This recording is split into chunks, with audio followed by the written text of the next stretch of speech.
It is Sunday. It's 9 p.m. Central European time, and this is LB0 Norwegian Adventure Sunday Live. And today's going to be a special stream, and I can see that from the amount of people that are waiting already and are watching now. A lot more people than usual because we're having some special guests today. And these are the people that went to Bouvet Island for the DXpedition. And instead of me telling them what they're doing, I got a little bit of a video, so I'm going to play that, and we'll bring the other people in after that. And so you guys just sit back and watch the video, and we'll be right back.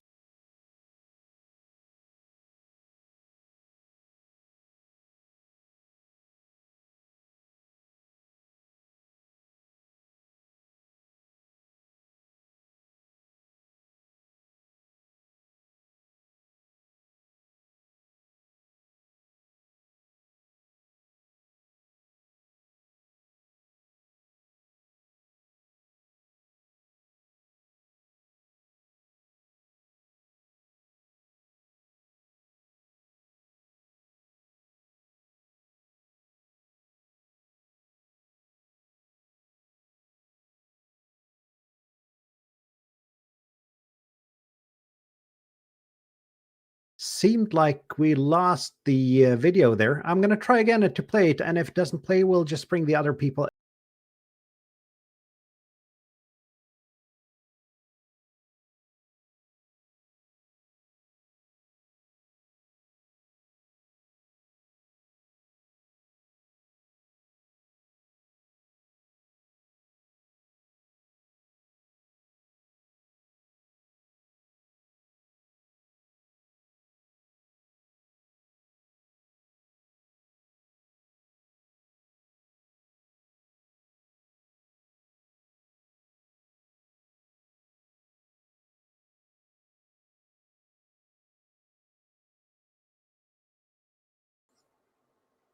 And it doesn't look like that's want to play the way it's supposed to here.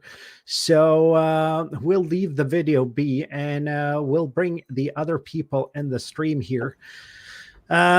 So we started off with some technical difficulties there, but the video is available on the on your YouTube channel. Isn't that correct, guys?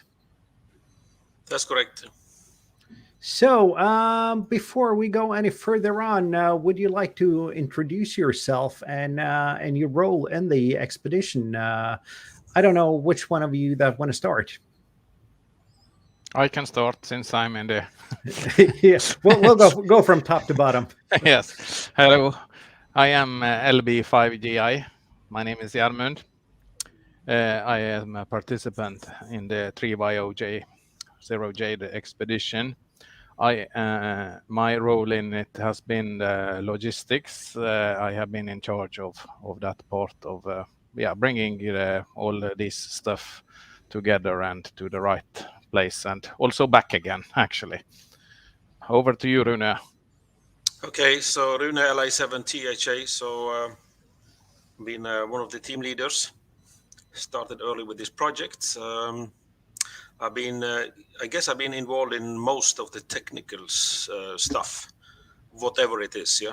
But my main responsibility, together with a couple of other guys, is actually what was inside the tent, yeah, the radios and that's the kind of stuff, yeah, computers and so on. Okay, Jarmund. No. I guess it's my turn. Good evening. Hi, everybody. And thanks for inviting us, Morten. So my call sign is Lima Bravo 1 Quebec Delhi, and my name is Erwan. And I'm also one of the co-leaders, along with Rune and Kenneth, LI7GIA. And my role was mainly to take care of the ancillaries, which was the support. So the tent, bed, food, everything not related to radios, and also in charge of the website and some technicalities in the background.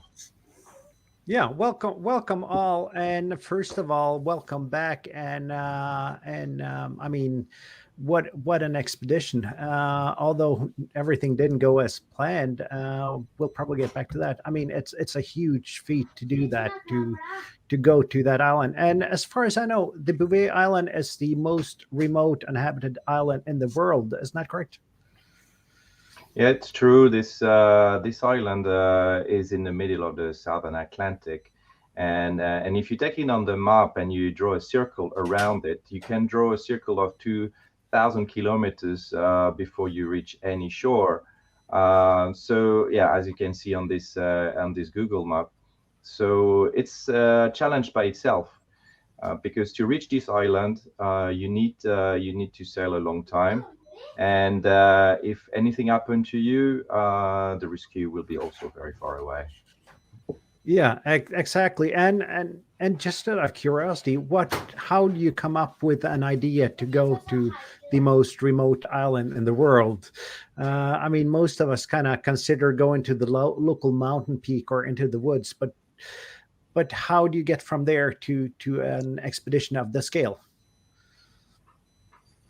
Well, Bouvet is it is a little bit like the Mount Everest of radio, and it is it is a very challenging location. It's a very unwelcoming place, but it is also the second most wanted DXCC entity, and of course number one is a place that's Democratic Republic of North Korea. You can fly in there. It doesn't really take a lot of effort. It's just that you need a permit. That's the political reason. But Bouvet is actually on that place because it's a very, very difficult place to go to, and we like a challenge. Yeah, and it sounds like a challenge. And how do you start when you get the idea to go there? How do you start the planning phase? How do you go on to make this from a dream to a reality? What are the first steps you make to make this happen? We're collecting a lot of information very, very early.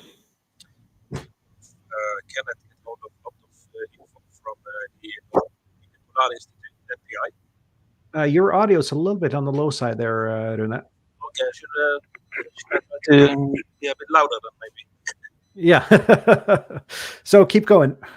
Yeah. So NPI, of course, is an important role there. They got quite a bit of info and pictures and stuff.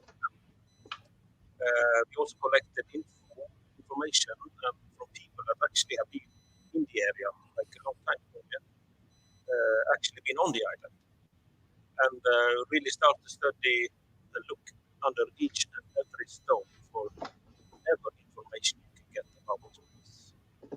Yeah, and I guess getting that information is not easy. It's not.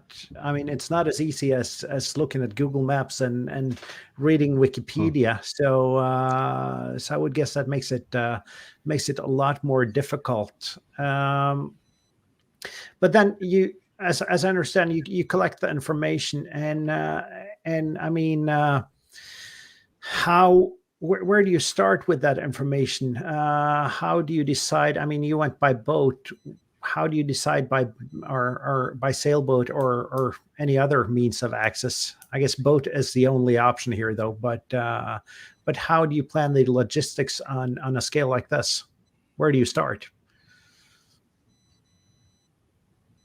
Well, you start looking at what's been done previously, all the attempts, successful or as the failed expeditions, or what professional organizations are doing. Of course, having a icebreaker is not something any amateur radio can afford.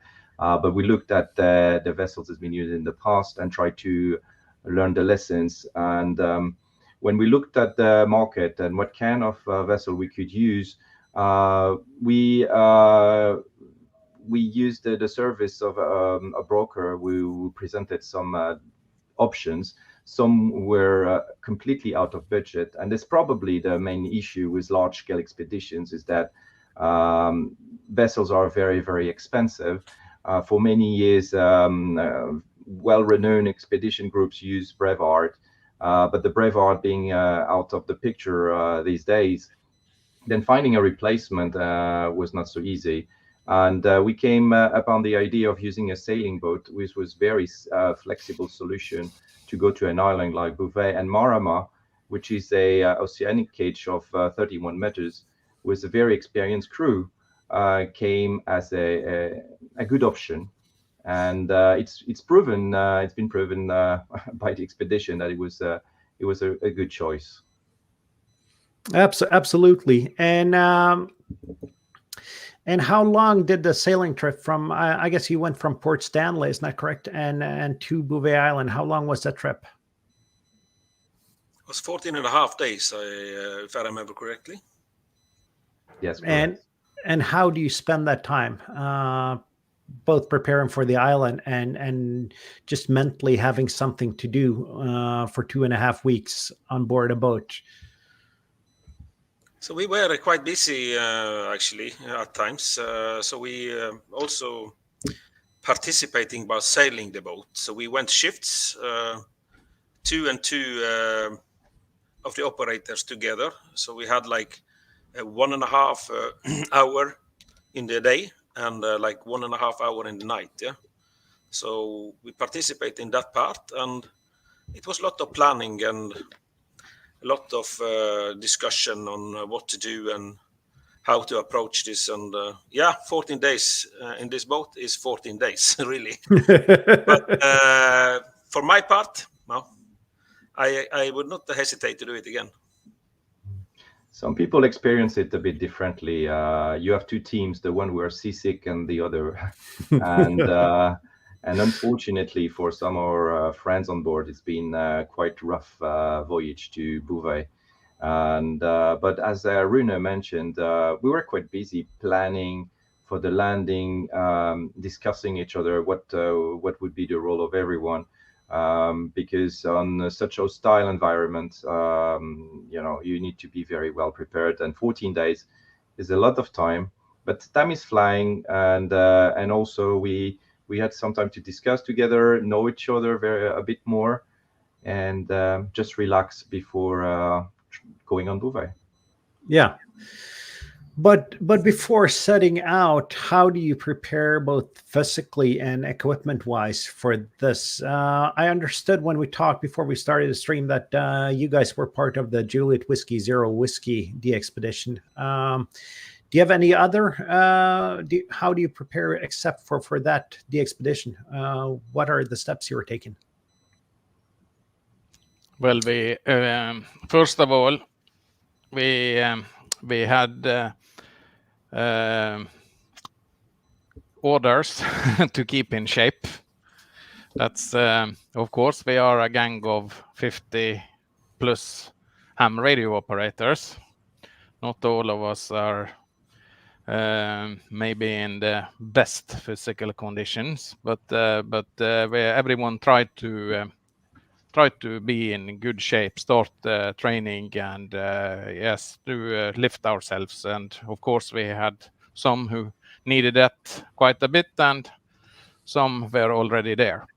In addition, we sent a few guys. I don't know how many, was 4 or 5 guys went to a glacier course to learn how to if we had to enter the island over the glacier, how to do that, how to be in a safe way, how to save people. We also had people on a climbing course, how to do rock climbing, because we didn't really know what met us down there, how to access our QTH or the place, the camp, because that could include some rock climbing as well. In addition, most of the team met up in April 22 at LN8 Whiskey, the contest station, who were kind enough to loan us that for a weekend. So we were doing training in assembling tents, assembling the yogis, trying to get the drill of this, because we can't stand in, it costs you too much to stand on Bouvet and look at the equipment for the first time. So this was prepped pretty much on these things. And in addition, different tasks. We had landing training a little bit up here in the west coast of Norway with Zodiac. We tried out that. How does that work? And different things like that. So we were very, very well prepared, in my opinion, in many ways. And also just to continue on German preparation side, we had a very extensive manual detailing, prepared by ourselves, detailing every phase of the expedition, every antenna, how to assemble them, how to assemble the tent, how to run the kitchen, what kind of toilets. We came to the small details. So as Jarman mentioned, you don't discover anything when you reach Bouvet.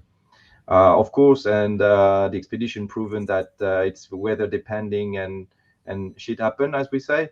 But we were very, very well prepared for this one.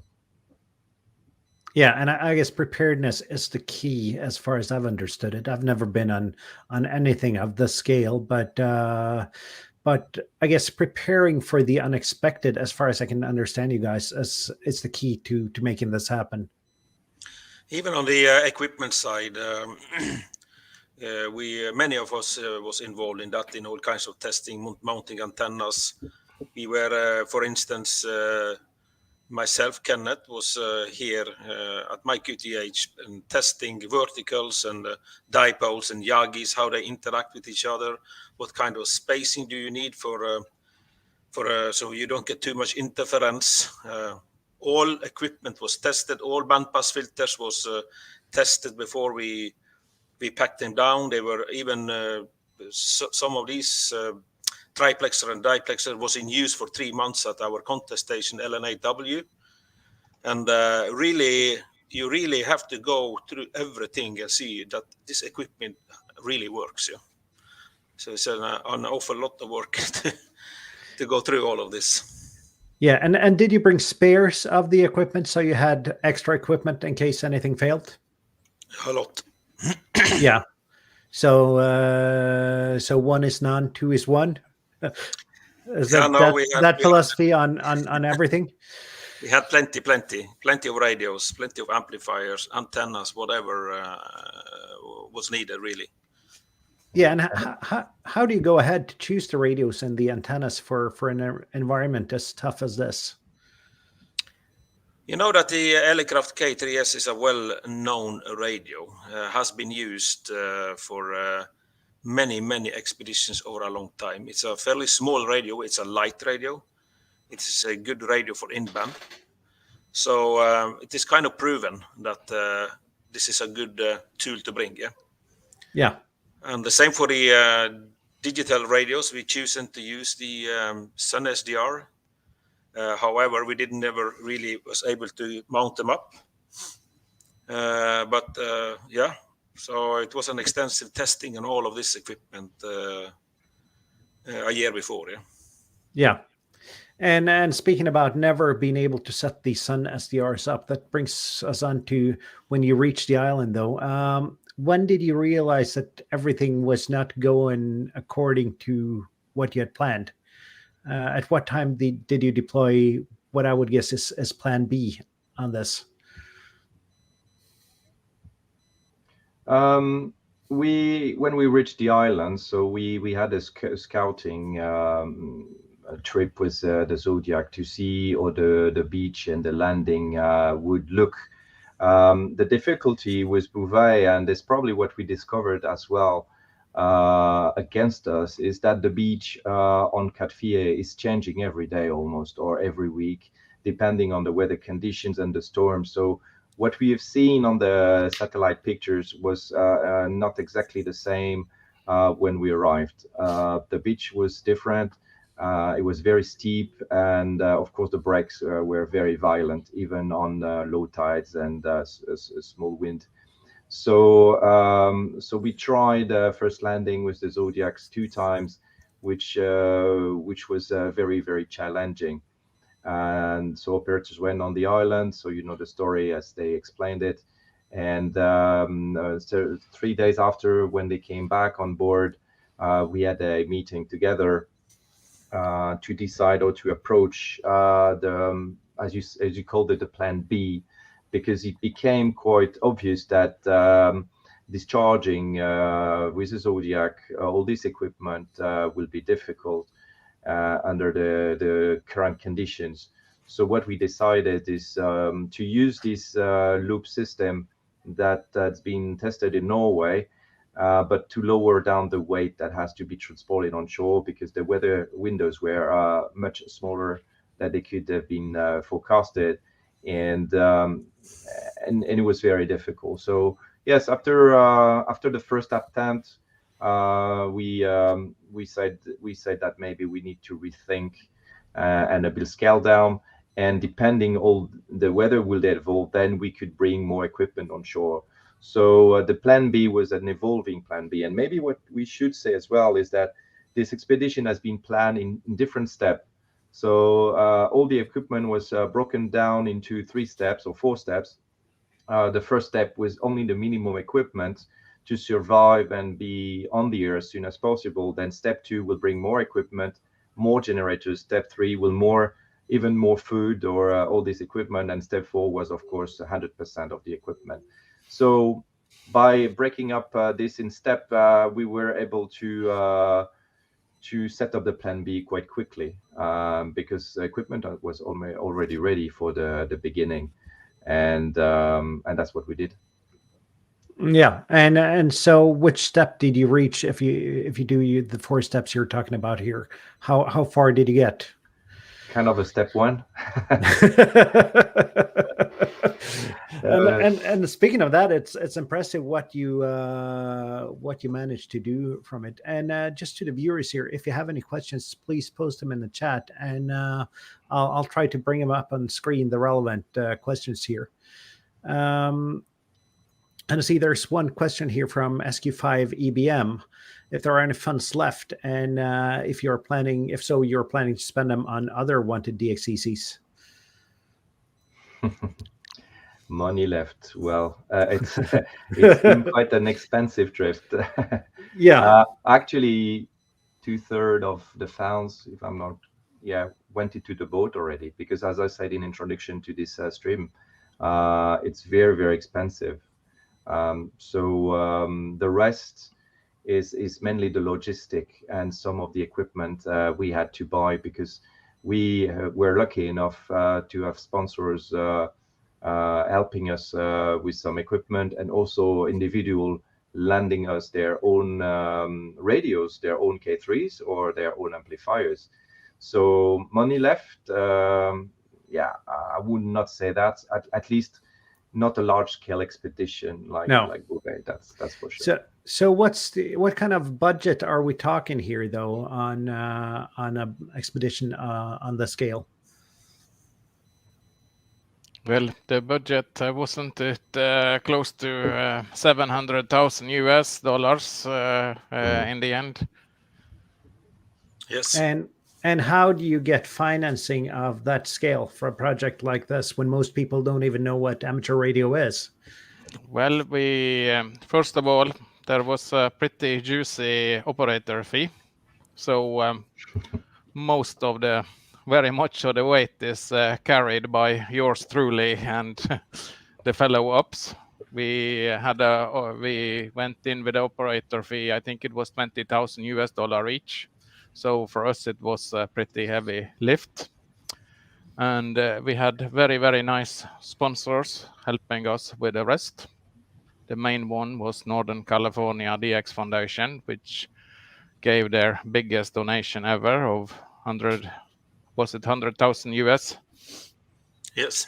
Dollar, and Indexa, and especially the clubs dug very deep into their pockets to help us, and we appreciate that very much. In addition, private individual donors, and also the big sponsors helping us with equipment a lot, like DX Engineering, VMO and let me see 403A. So the Sun SDR. Yeah, we can mention a lot. Yeah. I should really continue the list to not to offend anyone, but they were very helpful, and also especially when we stopped at trip 1, it was they have supported us all the way, even if the amount of queues maybe didn't went into what we expected. Yeah, we received a very strong support from our sponsors, and that we really need to thank them. And I think we will never thank them enough for pushing the boundaries of the financial support. As Yarmund said, many clubs, many associations voted grants or voted support that they never voted before, because they wanted to see this succeed.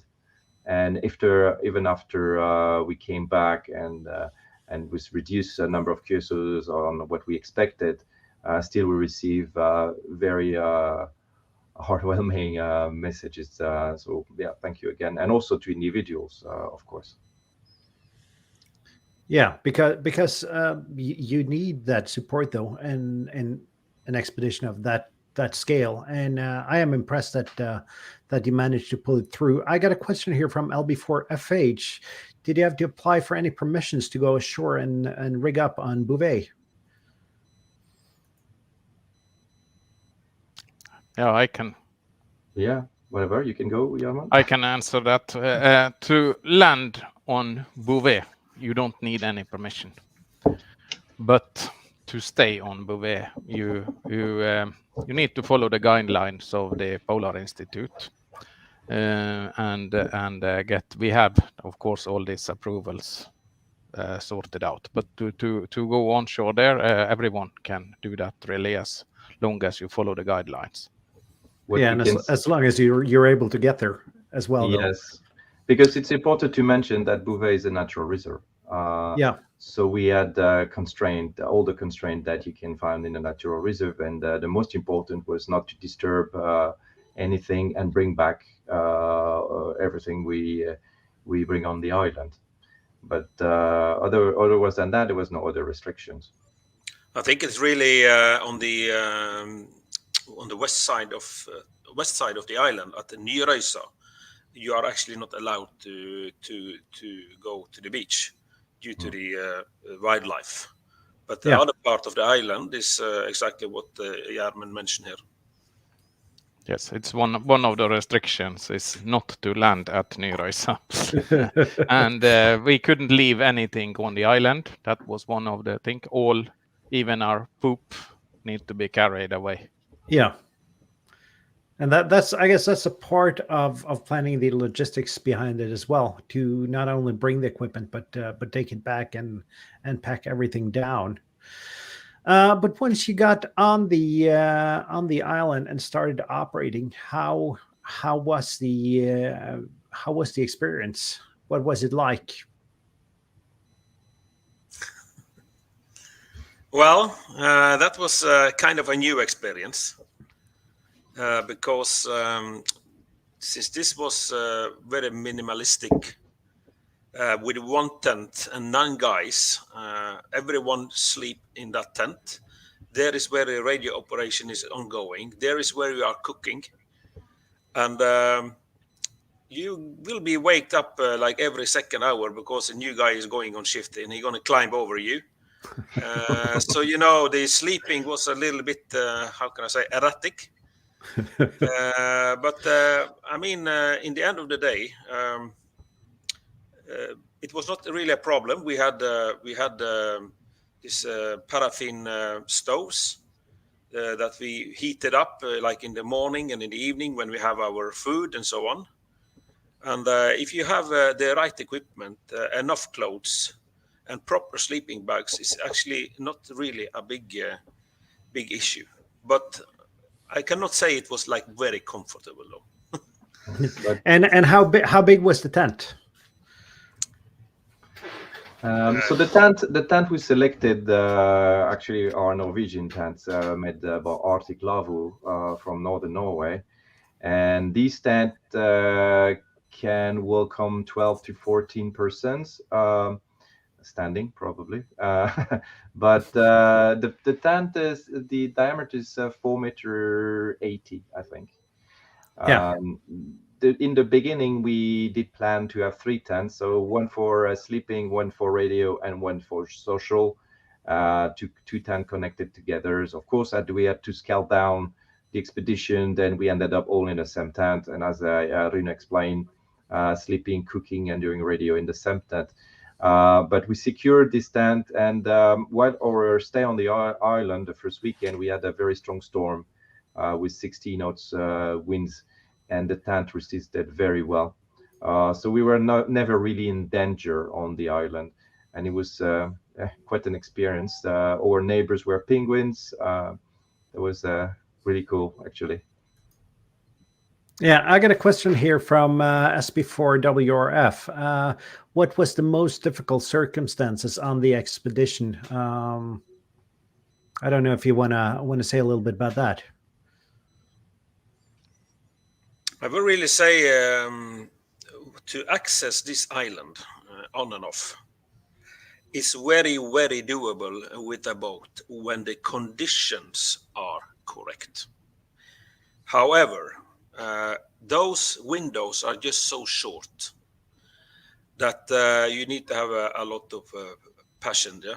I mean, it is not like you're going to decide. Bouvet going to decide what you are going to do. It's quite simple as that. Yeah. This was quite challenging. And, well, to make it short, if I want to go back there once again,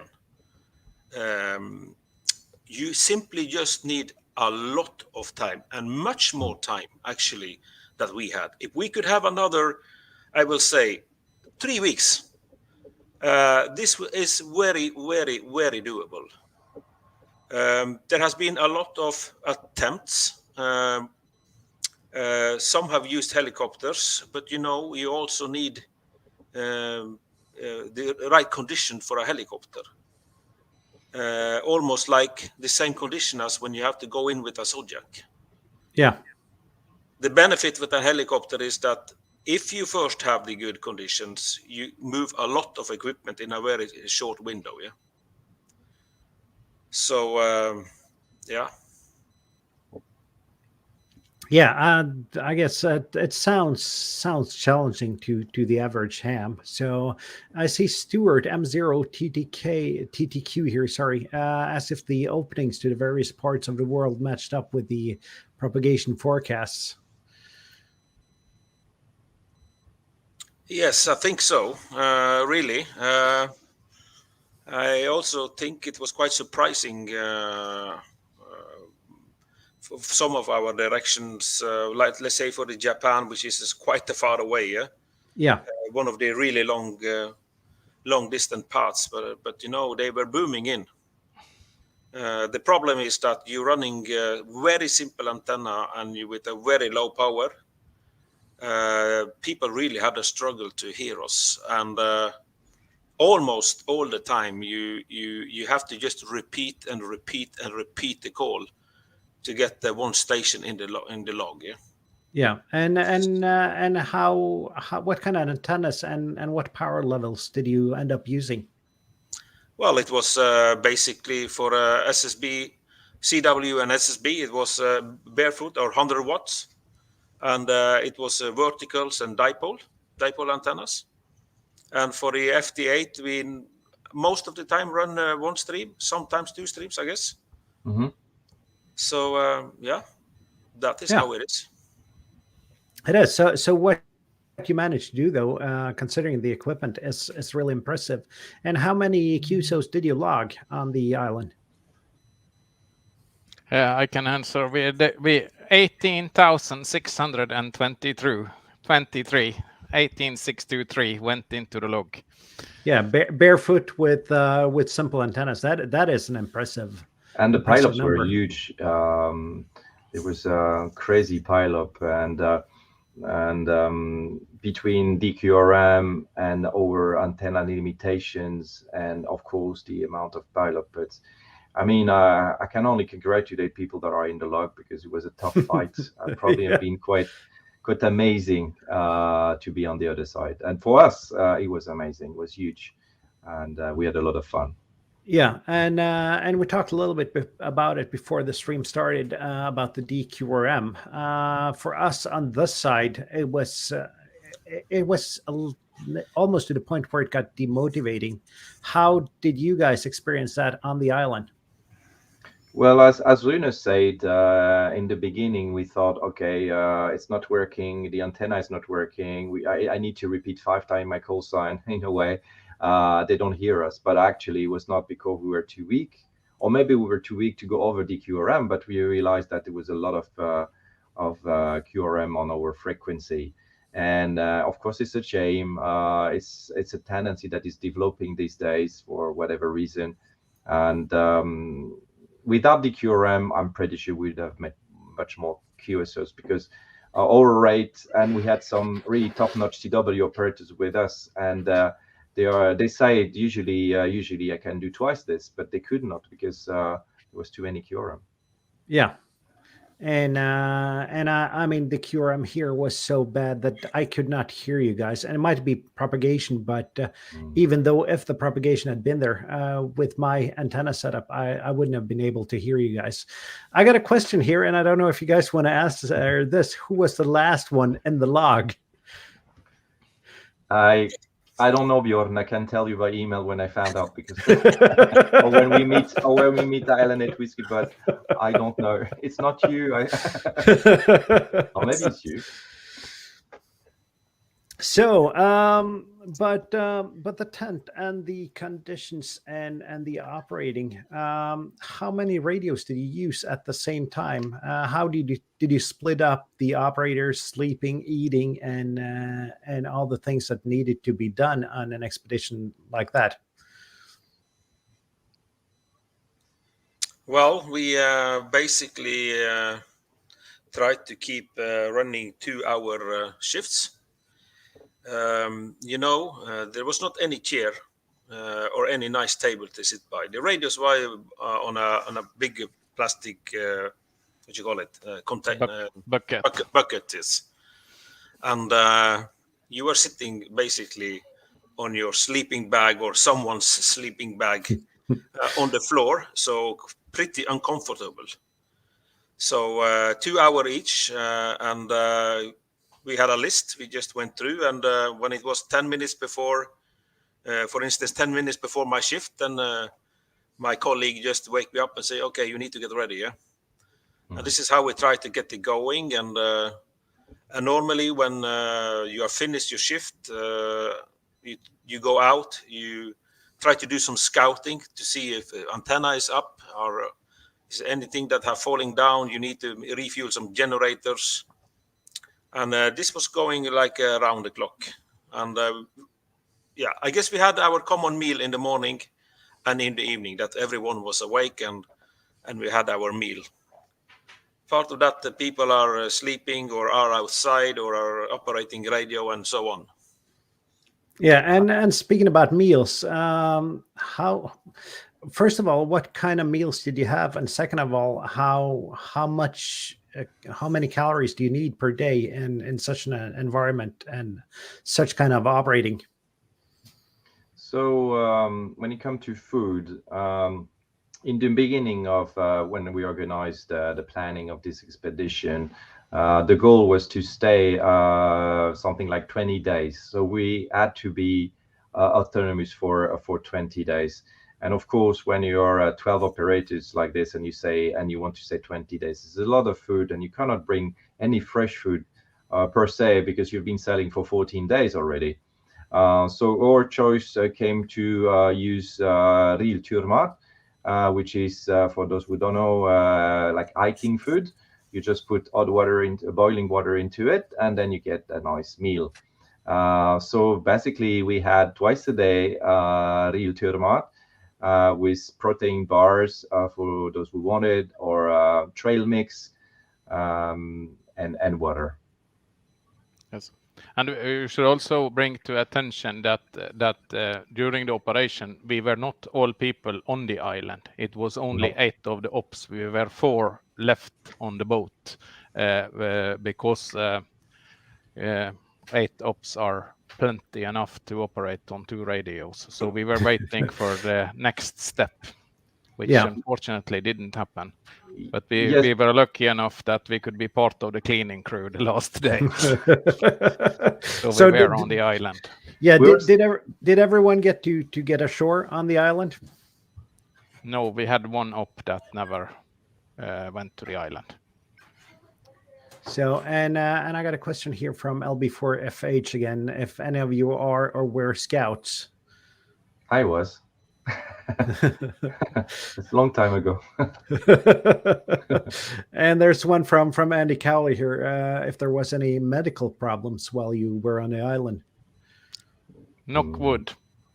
No, I think there was nothing, but of course we had we had 2 medical doctors on the team, KO7SS and Mike AB5 EB, and they had very little to do, I think. But our dentist Otis, he had to fix a broken tooth actually. So and we were very lucky that he brought his dentist equipment, because that could have been ugly. It was a filling that went out of a guy, and they had to fix it, and that was very nice that we had Otis to do that one, because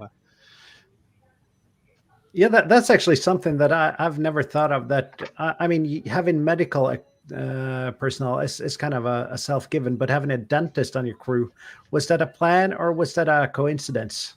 I guess that was more coincidental, but he brought his equipment anyway since he was there. So we actually had a mandatory dental check, all of us, before we went, because this can be a problem. But I guess they missed out there something. It was a filling that went loose, so that it can be a very big problem if it starts to ache. Yeah. So at what point did you realize that the expedition had to be cut short or shorter than planned? That is all about, again, is Bouvet going to decide what you're going to do things there, yeah? So when we come up to one point, and we have been on the island, we got, of course, updated forecast every day from Marama, our vessel, and detailed it like 2 times a day. And then you just need to go for the weather window that is coming, yeah? Unfortunately, the weather window we got when we left the island, it was a really pretty nice day, to be honest. We started very early in the night. We were up at 3:15 in the night and started to prep. We made some food to be ready. And at the first daylight, we started to take down our gear and try to be ready by the beach and use as much time as possible of this weather window. I cannot remember exactly, but I think we already had a lot of the equipment down by the beach about 7 in the morning. And I think the last guys were on board the vessel. I think it was around 2 o'clock local or 2:30 local. At that point, the weather have already started to increase again. And the forecast ahead was not really pretty at all. It would mean that we could have been stranded on that island for easy 1 more week. And that was simply not in our time window. Yeah. The people have to go home. People have, of course, they're going to go back to work and so on. Yeah, it's just how it is. And we were in constant contact with Marama, with the sailing boat. So every day, twice a day, we had VHF communications with the boat, asking for the weather forecast. So every day we were planning or replanning the further equipment to come to us or not. So we were always hoping to bring more equipment and bring more radios on shore, but unfortunately, a very big storm was coming ahead of us, so we had to cut short and go back. The fact is that the day after we came on board, the weather starts to pick up, and the day after we were actually only at anchor. We couldn't even sail, and it was blowing 60 knots wind. We just stayed at anchor and hid it on the island. Yeah. Got a couple of questions here, though, from a couple of viewers here. First of all, from OE5POP. If the polyps was that big, station that couldn't get through with 4 kilowatts and stacks would have been important to indicate the split range in CW so one could hear correctly. I'm not quite sure what this operator means by indicating split range, because in such expeditions, such large expeditions, the split will end up to be quite huge. And you have to constantly move within the split. So the best tip I could give is try to understand the pattern of the operator. Most of the time, the operator will go up and then down, and there's always a rhythm. It's no random pickup. So that's the best option, because you cannot say up to and stay always up to, because everybody will call you up to, and then you cannot work anyone. So listen and try to understand the pattern. If you can recognize someone pick it up in the pileup, just try to see who's the next one, and that's at least what I do when I'm on the other side. And there's one here from Björn Bergheim. Why did the one up not go? Maybe we can let him say that, but that was a personal decision. And once you get back, how long was the sailing trip to Cape Town after you got off the island? It was roughly, I think, 10 days. 10 days. 9.5 days, I think. Mm-hmm. And then we had to wait outside the harbor. That was a that was a shitty one because there was not room for us. We were waiting for our place to berth and the boat who holded our place. He didn't leave. And actually we got one night that we didn't plan for. That was a pretty sour one. And what kind of emotions are going through your mind when you leave the island after having planned for this expedition for so long? Well, in my head, you have to look at, of course, at that we were very lucky in many ways that we had internet. We didn't know that we would have internet. We were planning for uploading the logs through an Inmarsat system, but we had we brought also this Elon Musk system called Starlink. With some suggestions that they would shoot a satellite over Bouvet. So we did, and that they did. So we did have internet on board the boat, and reading internet on our way home. Well, it wasn't all positive, that is, but you have to stay focused on what went good. We made 18,600 Qs. It's not a complete failure. It's not 200,000 Qs, but among those, it was 8,600 unique calls. And you got some really, really nice emails from people in their 80s that this was the last one, and thank you guys, and that's so that it is a mixed thing, and but you have to stay on the positive side. There is a reason why Bouvet is the second most wanted DXCC entity in the world. That is because this is not easy peasy. No, I've understood that much. And speaking about that, there's a question here from John Simon Ritchie. If there was a boat departing next week for Bouvet for another DXpedition, and you could go, would you? Yes, we would. Is there another? The problem is when you have got this bug, there is a couple of things, for my personally at least. When you are on expeditions, there is always going to be complaints. Always going to be some bullshit. Yeah. And that is the first thing you need to learn, that is just to ignore, and that's it. For me personally, the last day before we left the island, I start to think, do I never gonna come back here again? I did actually spend almost 2-3 hours and took a lot of videos slightly further above our camp. And as I came on board the vessel and started to sail home, then you start thinking, maybe if the boat goes from Cape Town and we can save 1 week here and so on. And this is how it always starts. Yeah?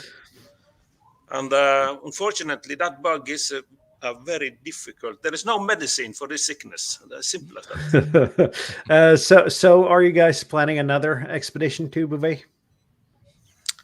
If we find a rich man from America, an uncle with a lot of money,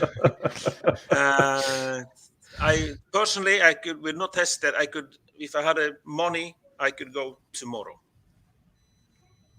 But I think also there is very difficult to fund this in the way that we did in the near future, because that has a natural reason that the DX, the amateur radio community stretched very far to make this one happen, and we don't expect them to do that again in the nearest future, of course. But definitely you learned a few lessons, and well, there is, as Rune says, it's a bug. Yeah. So if not Bouvet, any other DXpeditions planned or at least started thinking about going anywhere? Well, I guess that is quite early to say, because our container is coming in it's like 2 or 3 weeks. We are still have a lot of probably 2-3 months with work before we are finished with this one. Yeah. Because it took us more than 2 years to prepare. So it's not like if you say, okay, I'm going to Bouvet next year. That's not going to happen for us, at least. We just redirect the container back to the Falkland Islands. But it's a lot of work. It's definitely a lot of work. And if there's another one in the pipe, then we can give you exclusivity if you want, Martin. Yeah, I'd like to know if there's another expedition going on. Of course I would, but I mean, I see we're closing in on the hour mark, and I'm really impressed on what you guys did, and that's part of the reason why I wanted you guys on stream, just to be able to hear firsthand the experience that it was, and hearing how it was, and I mean, I'm sorry that I didn't get you in the log, and wasn't for a lack of trying, but hopefully there will be another DXpedition, and hopefully there will be a better chance to do that. We mentioned just for the ending here, or closing into the ending here, we mentioned that you guys were part of Juliet Whiskey Zero Whiskey. Any other DXpeditions? What other expeditions have you been on? Well, for my part, it's that too. But I'm a pretty newly licensed ham radio amateur. I'm new to this, so I think I've been doing pretty good being licensed in 2019. So yeah, that's so it's hope for us guys that get a license in 2020 then. Yes, definitely. So I was just at the right place at the right time, I think. So, but I have more experience. The two guys in the squares under me here. Yeah. So well, my it's several expeditions, but probably the most relevant happened quite a long time ago, actually. As you can hear with my accent, coming from France.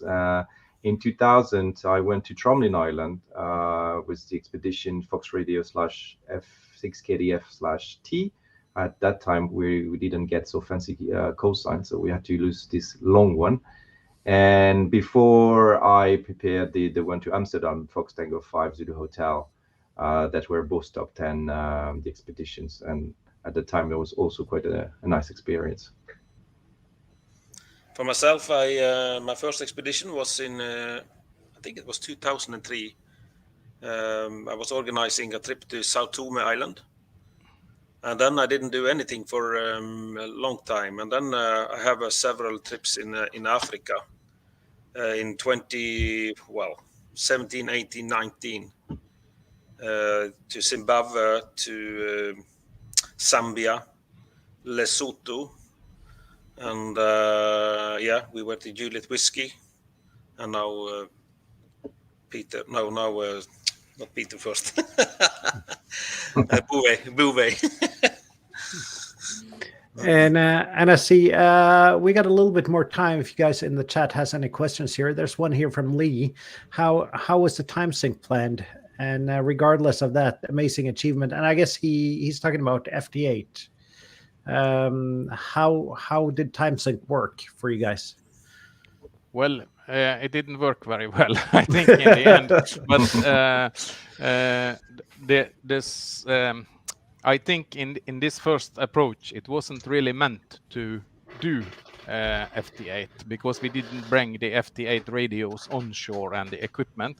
But as the thing dragged out and no more equipment was coming to the island, the guys decided to use the K3 radios and the computers they had because the software were there. What they didn't have was a clock. So there is a software called JT Sync, which make you sync to the other stations that you are listening in FT8. So you just take the average of them. Yeah. That is normally working very well in normal FT8, but here it happened so that for a while they got the right timing, but in the wrong period because the clock of the PC went around 15 seconds wrong. So that was a stupid one, but. I think the main adjustment, what happened there, it was actually a suggestion at the end coming from our chief pilot, Morten, LA3 MHA. We used the time on the handheld sat radio that we use. So we kind of did the main adjustment, and then this sync program kind of did the final adjustment. Yeah. And regarding of the FT8 challenges, how many of the QSOs were FT8 QSOs? I think it was 25%. No, yes, it's 25% of the queues. The breakdown was 63% CW, 25% FT8, and 12% SSB. To that story can tell that I think the guys in the tent had no SSB during the night because yes. To get people to sleep. Sleep a little bit. Yeah. So that's the breakdown. So, and John Simon Ritchie's got another question. Did you do any shortwave listening on the boat trip or on the island? We did operating Maritime Mobile on the way to Bouvet. On the way back from Bouvet, we were thinking about that, but I think people start to prepare for going home and packing instead of installing things. Yeah. Yeah, I would guess so, and I guess it's a mental issue as well. I would think when going back that you're kind of mentally finished with the expedition and the radio part of it. Is that correct to assume? Yeah, but also the weather in the first days of sailing. When we left Bouvet, we were in a storm. That's that same storm that made us leave the island. So we had rough seas for 2-3 days, and then slowly the weather improved as we left the Antarctica convergence. But we were close to Cape Town, and as you said, maybe the mine was not there anymore. So I think looks like the questions are slowing down from from the chat here, and we're closing in on the hour mark. So thank you guys for being on, and once again, congratulations on the achievement on going to Bouvet Island and actually being able to do this. We are, I mean, I think everyone in the chat and most people I talk to are really impressed. So thanks for being on. And if you do another DXpedition, I'd love to have you on then as well. We'll come to see you. Having us. It's not about if there's going to be another, it's when it's going to be another.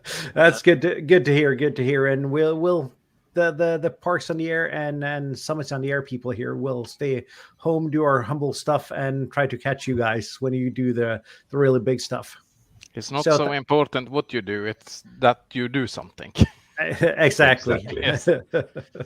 And again, thank you for being on. And next week we'll be doing a completely different subject. We'll be talking about 3D printing and ham radio. Ham radio dude and LB4FH will be guests on the stream then, and it will be at a different time. So just keep out looking for that. And also keep looking out for my new videos that are dropping. Thank you guys for being on. And I think what's left now is just to say 7-3 to everyone watching. And thank you for being on. Thank you for participating. 7-3. 7-3. Bye now. Bye. Bye. Bye. 7-3. Bye. Bye.